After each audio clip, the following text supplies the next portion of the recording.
चाहिए तब बोलो इसको कौन सा दंड दे। मृत्यु दंड नहीं देना और कोई दंड देना। ऐसा करते हैं महाराज, क्या? इसके दोनों पांव काट डालते हैं। अरे पैर काट डाले जाएंगे तो फिर यहाँ से अपने स्वामी तक पहुँच ना पाएगा, चल ना पाएगा। ये पांव न काटे तो इसके दोनों हाथ काट डालते हैं। अरे जब हाथ काट डाले जाएंगे तो ये भोजन न कर पाएगा, मर जाएगा ये। इसके दोनों कान काट डालते हैं। अरे बानर के कान कहाँ होते हैं, वो तो सब चिपके रहते हैं, कहाँ काटोगे कान उसके? तो इसकी नाक काट डालते हैं।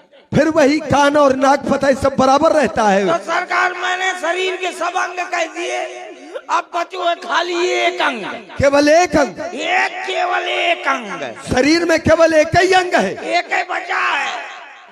हाथ कह दिया, पाँव कह दिया, मुंह कह दिया, नाक कह दिया, कान कह दिया, पेट कह दिया, खाली एक अंग, केवल एक ही बचा है। कौन सा है वो? वो बताओ, मुँह का शर्म लागत ही। अरे तो हम राजा है, अब एक ही अंग है उसके शरीर में, तो तुम्हें बताना कर्तव्य बनता है। मैं उसको बताने में मुझको शर्म आती है। अच्छा, तुम्हें लज्जा आ रही है बतलाने में?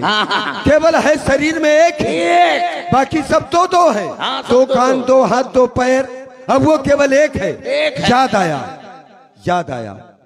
तुमने जब ध्यान दिलाया तो हमें भी याद आया, क्योंकि इसकी पूंछ होने से हर जगह इसकी पूंछ है, ऐसे है ना। अब इसी ने पूंछ के बल पर ही बेपूछे पूंछ घुमा कपने उद्यान उजाड़ा सारा है। अतएव ने पूछा करो इसे, अब यह आदेश हमारा है।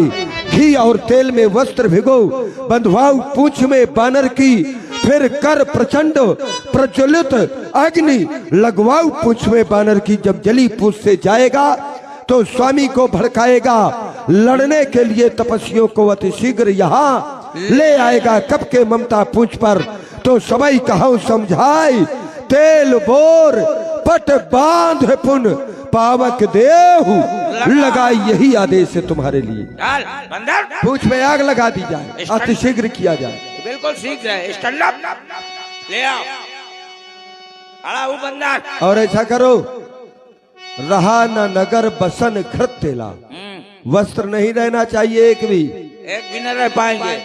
तुम्हारे अभी गले में पड़ा है, इसको भी बांधो। नहीं सरकार। क्यों? घर में, नगर में नहीं है। क्या नगर से बाहर हो तुम? शरीर को नहीं कहा गया। ये